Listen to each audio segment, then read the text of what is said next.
President on an official visit to Germany and Austria. MP Vasudevanana Kara levels criticism at Chief Justice Sarath and Silva. දැන් එතුමා ඉන්නේ මේ වෙලාවේ අපිත් එක්ක සහයෝගයේ. කොයි වෙලාවෙ විරුද්ධවාදී Their views expressed on the new party. මහජනතාව පක්ෂයක් හදනවා. ඊපස්සේ යාලා වටේ යනවා නායකයෙකුට. බැසිල් රාජපක්ෂ මැතිතුමාගේ සැබෑ වුමනාව මේ පක්ෂය කඩලා මේ පක්ෂය තව අවුරුදු 15කට 20කට විපක්ෂයට තල්ලු කරලා දාලා අපේ පාක්ෂික ජනතාව සියල්ල අනාථ කරනවා. Farmers demand for fertilizer obstructing the Ambilipitiya Ratnapura road.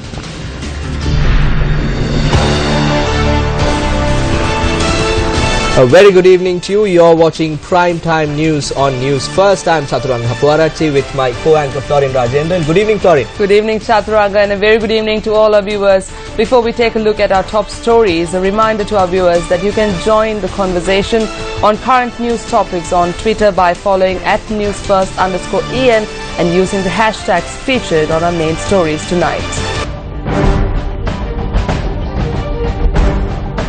President Maithripala Sirisena left the island this morning for a week-long overseas tour. During the course of this week, President Sirisena is scheduled to visit Germany and Austria. President Maithripala Sirisena left for Germany aboard a Qatar Airways flight this morning.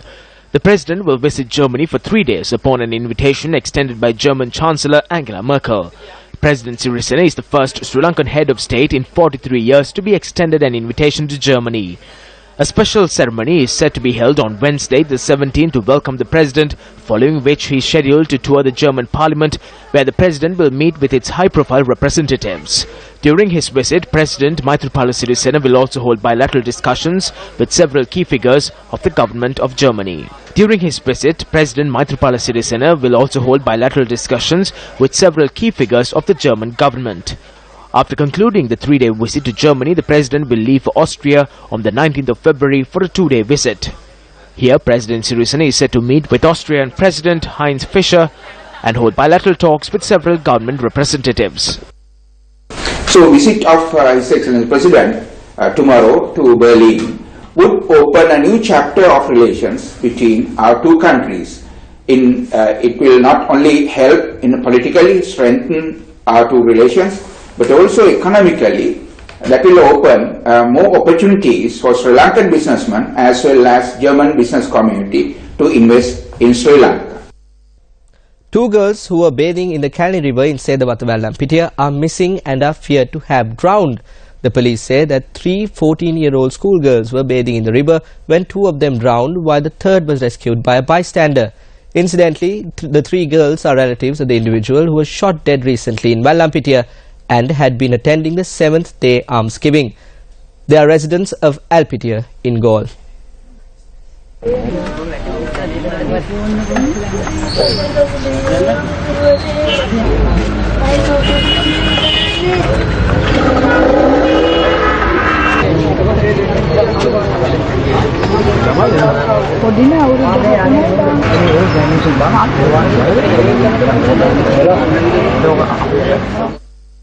Up next is our special segment, The Real Story.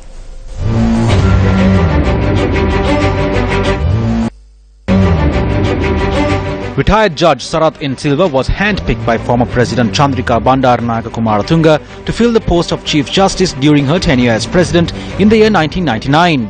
The appointment came under scrutiny from the international and local fora as 2 petitions were being examined in the Supreme Court against Sarath N. Silva at the time. His retirement came in the year 2009. While Silva worked closely with Chandrika Bandaranaike Kumaratunga, in 2005 he switched allegiances to Mahinda Rajapaksa. At the 2010 presidential election, he switched allegiances again to support Sarath Fonseca, and come the 2015 general election, switched back to support Mahinda Rajapaksa. Sarath N. Silva also participated in the meeting of local government representatives convened by former President Mahinda Rajapaksa in Negombo yesterday. ඔබතුමාලා නියෝජනය කරන ඒකාබද්ධ විපක්ෂයට සරත් සිල්වා මහත්තයා සහාය දෙනවා.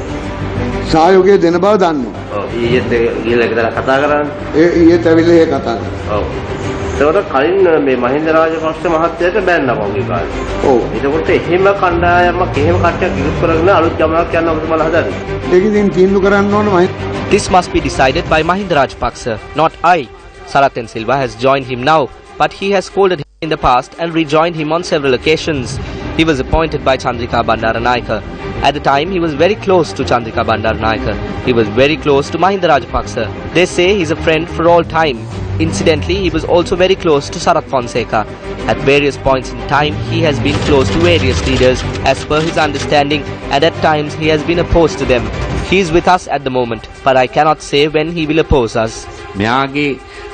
An important instance which highlights his disgraceful nature was the time that he was subject to inspection by the police while with a woman in a car parked near the Devanna Oya. In truth, at that time the country's Chief Justice did not have his pants on. It is very unfortunate that the law was not enforced against this person who acted in such an ugly and disgraceful manner. Instead, the police officers who apprehended him were subject to legal action. In truth, the deterioration of the judiciary commenced with this individual. ඇත්තටම අධිකරණේ මහා පිරිහීම ආරම්භ වන්නේ මේ පුද්ගලයායි. ඔහු මේ රටේ තිබුණු නීති අවනීති. He shamelessly used his power to turn the law in this country into lawlessness. There is the Tony Manuel incident and the manner in which he acted over Justice Lenin Ratnayake. He also dealt many blows to Magistrate Janaka Bandaro over a personal matter. Notably, he accepts now that some of the verdicts he gave were wrong and contrary to the law. So if a Chief Justice has made such a statement, why can't we consider these cases? In truth, if what he is saying is true, then he should be invalid. කාරණේ සත්‍ය නම් අද ඔහු ඉන්න ඕන උතන නෙමෙයි ඔහු ඉන්න ඕන වැලිකඩ. සරත් නන්ද සිල්වා ගැන එහෙම නීති. Is there any trust in Sarath Nanda Silva in the legal sphere? That is the question I have. He acquitted that person and imposed a fine on Kabir Hashim who filed the case. Then sometime later he says he made a mistake. Now he has taken another U-turn. He is very talented in manipulating the law in the direction he wants it. නීතිය තමුන්ට ඕන පැත්තට එහාට මෙහාට කරකවන්න. තමන්ට අපේක්ෂා කරන අගමැති ධූරය ලැබෙන්නේ නැහැ. He will not receive the expected position of Prime Minister. He has been working against the government of good governance.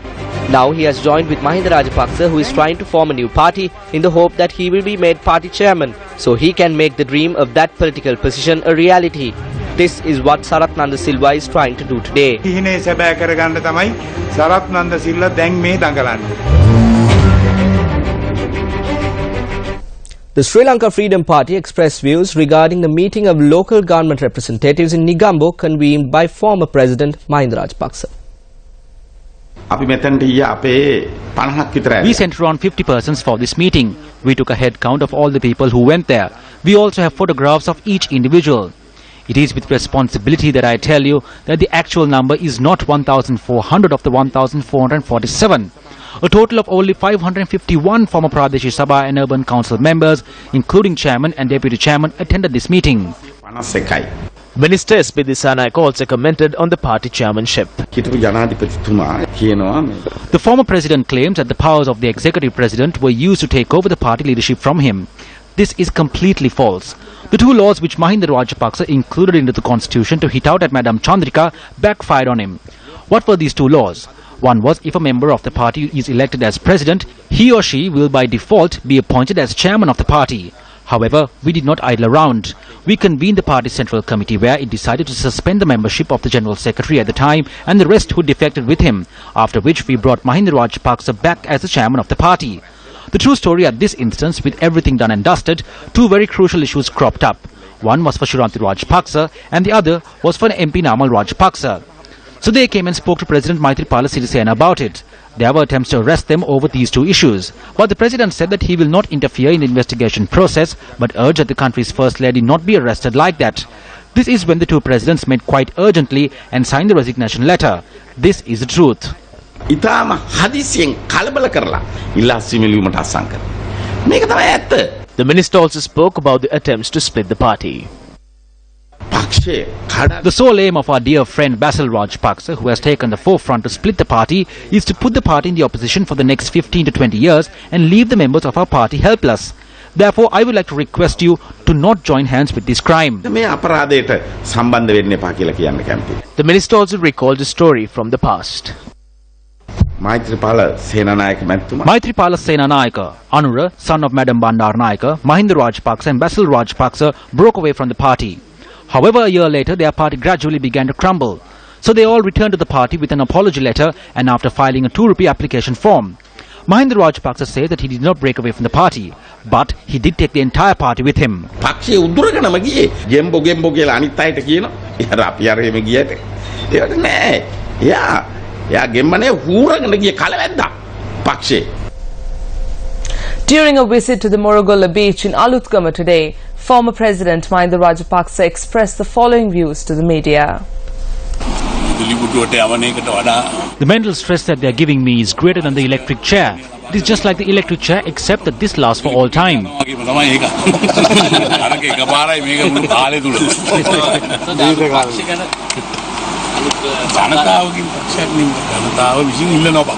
It is a party of the people.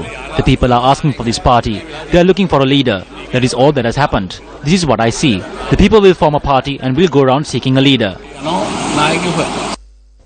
Speaking at an event held in Anganukola Palace today, Minister Mahinda Amaravira expressed the following views on the discipline in the Sri Lanka Freedom Party. The SLFP Central Committee met and took a decision to take disciplinary action against those who are speaking against the party and those who are speaking on behalf of another party. Letters were addressed to several Pradesh Sabha chairmen seeking explanations. Through the media, we witnessed how they tore up these letters. We have decided to remove them from the party and not to welcome them back for any reason. The SLFP Central Committee has decided to take strict disciplinary measures against all those who make decisions against the party, who breach party discipline and who act in violation of the party constitution, regardless of their stature.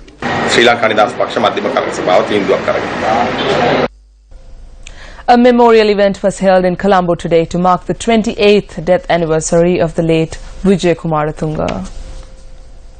The memorial was titled Navam Virusamura. Former President Chandrika Bandaranaike Kumaratunga paid floral tributes at the event in memory of Vijay Kumaratunga. A gathering including several politicians, artists and intellectuals graced the occasion.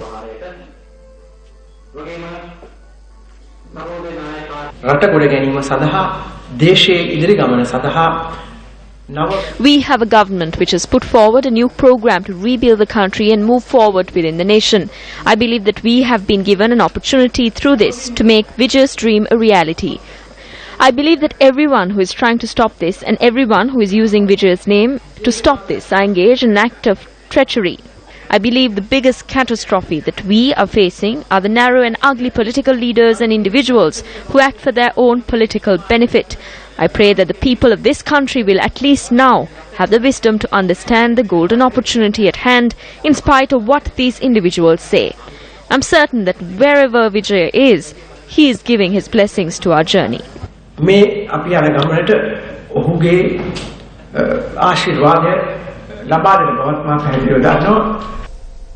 Four members of the Navy SC rugby team have been suspended from the squad, according to Navy media spokesperson Captain Akram Alavi. The Navy media spokesperson said the 4 players were suspended for sporting armbands in support of Yoshithu Rajapaksa during an inter-club rugby match held yesterday. Captain Akram Alavi added that a disciplinary inquiry is underway. The 4 players had sported armbands with Yoshithu Rajapaksa's jersey number and proclaiming Yo his nickname. Here are some of the views expressed on the arrest of Yoshithu Rajapaksa. If someone earns money in any illegal manner, it's called black money. The process of turning black money into white money and use for a business is illegal. So this is exactly what Yoshithu Rajapaksa has done as well. The CSN channel is his business and he spent money for that. Now he has to prove how he got that money. So since he cannot prove that, he cannot be granted bail. So it is a group of persons who cannot understand this that are in the opposition. Well, the people do, but these persons who don't are trying to show the people of this country that this is an act of revenge. පලිගන්න තමයි මේ උත්සාහ ගන්නේ. The people had big expectations, one of which was to prevent fraud and corruption. There was a plea for the corrupt and the fraudsters to be punished. We are all aware that Yoshida Rajapaksa was recently arrested, but now they are screaming that they are taking revenge from Mahinda Rajapaksa's family. This is not revenge against his family. Revenge was taken during Mahinda Rajapaksa's tenure. How was Sarath Fonseca taken away? That was revenge. Not even a week past the election, his house was stormed into and he was taken away without even recording any statements. He wasn't even allowed to walk on his own feet when he was taken away. He was lifted. That is what you call revenge. Mahinda took countless amounts of revenge like this. The Ambulipitiya Ratnapura main road was blocked for a few hours due to a protest which was staged this morning. The protest was staged opposite the Timbul Katia Agrarian Services Centre. A group of farmers protested opposite the Timbul Katia Agrarian Services Centre in Ambulipitiya against the failure to provide the fertilizer subsidy not provided for supplementary crops. A correspondent said that the farmers arrived at the centre this morning and requested that the fertilizer subsidy be provided. However, since their request was not heeded to, they commenced the protest.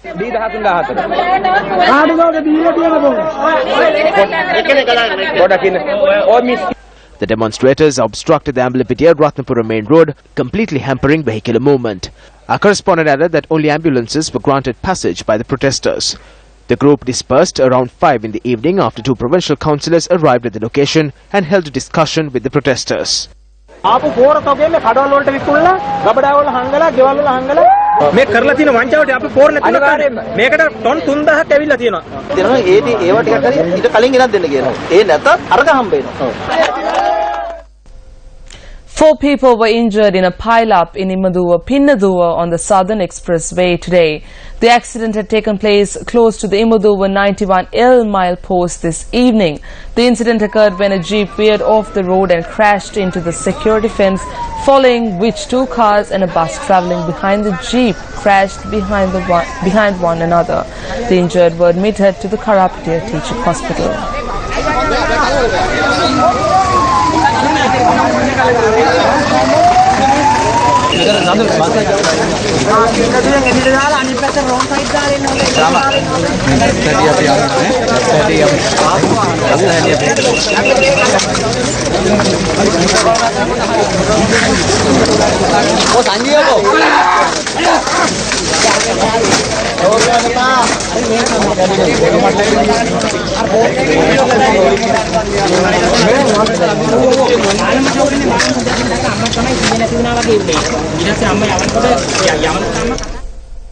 Still in local news, doctors have removed more than 64 packets of cocaine from the abdomen of a Venezuelan woman who had swallowed the packets to smuggle them into the country. The woman who had swallowed 87 packets of cocaine was arrested at the Katunaga airport yesterday. The customs media spokesperson noted that she had arrived in the country on an 11-day visit and had also made a reservation at a popular hotel in Colombo. She is 62 years of age and she arrived by EK 650 flight at 8:30 am on Saturday, that is 13th of February. We believe that more than 500 grams of cocaine are there. The value is nearly 7.5 million rupees. Meanwhile, 3 suspects arrested in connection with the discovery of a 20-kilogram stock of heroin in Madampe, Ambalangoda recently were produced before the Balapitiya magistrate today. The court had issued detention orders permitting the Ambalangoda headquarters police to interrogate the chief suspect, a boat owner, until the 19th of this month. The magistrate ordered that the other suspects be remanded until the 19th of this month.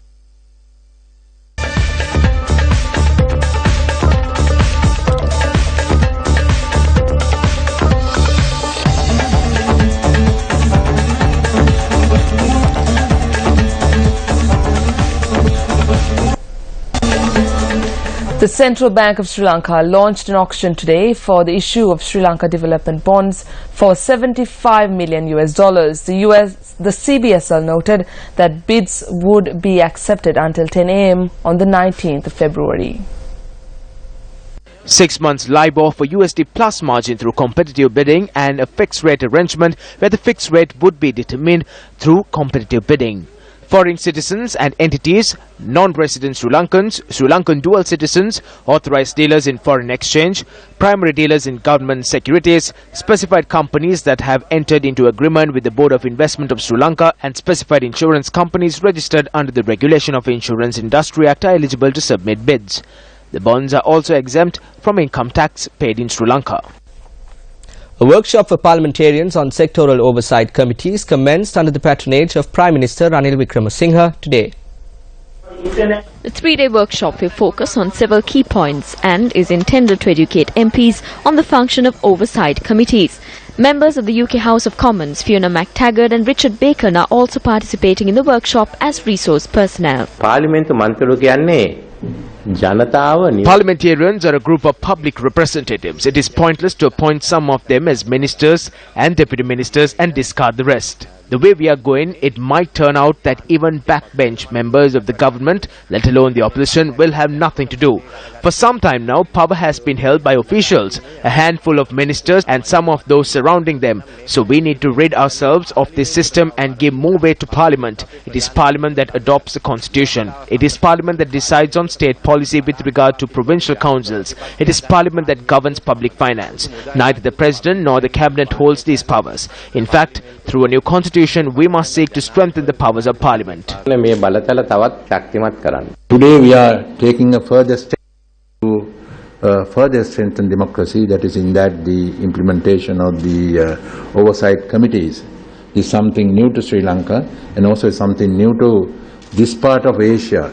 This is the point that we have to bear in mind, which means that there is certainly going to be power sharing. The government and the opposition will work jointly in the running of the country. So this is what the people wanted, and I suppose with the introduction of this oversight committee system in Sri Lanka, that will be taking further step, and I would like to ask for the support of all members of the Parliament and the staff to try this out. So the oversight committee will be performing a very wide range of functions, commencing from policy, extending to implementation, and in particular the supervision of the financial expenditure to ensure that money allocated has in fact been spent on a particular project or proposal. And the oversight committees will play a crucial role in governance. These commissions, as now appointed by the Constitutional Council, are independent bodies, not functioning under the dictates of an authoritarian executive. We constantly have to work, though, at making the role of Parliament and democracy work better. So I know that if you're in the beginning of setting up a sectoral oversight committee structure, it's one that will grow and change and develop. Our delegation and the UK Parliament, including the Commonwealth Parliamentary Association in the UK, is here to support and help in any ways that we can the implementation of the ambitious programme of reforms that you have set out for yourselves. You have an opportunity to learn from our mistakes. Google Loon is finally here. Earlier today, it was confirmed that Google Loon has entered Sri Lankan airspace and that tests will be conducted in Sri Lanka in the coming weeks. Balloon-powered internet for everyone. That is Google's final aim. Project Loon, launched by American tech giant Google, is a network of balloons traveling on the edge of space designed to connect people in rural and remote areas. Project Loon balloons will travel about 20 kilometers above the Earth's surface. In comparison, a normal passenger plane travels at an altitude of about 10 kilometers. 20 kilometers means the balloons will be traveling in the stratosphere, well above weather events, wildlife and airplanes. Each helium-based balloon can remain operational at this altitude for about 100 days and provide LTE internet coverage to a ground area of about 80 kilometers in diameter. The balloons relay wireless traffic from cell phones and other devices back to the global internet using high-speed links. Project Loon began with a pilot test in June 2013 when 30 balloons were launched from New Zealand's South Island, and as of this evening, Google Loon balloons were off the southern coast of Sri Lanka. And in sports news, Sri Lanka remained poised on day 11 of the South Asian Games 2016 as Sri Lankan boxer Tivanka Ranasinghe won bronze in the 46 to 49 kilogram light flyweight class. Well, that's a wrap of primetime news here at News First. For the News First team, I'm Florine Rajendran. I'm Chaturanga Hapuarachi. Take care and good night.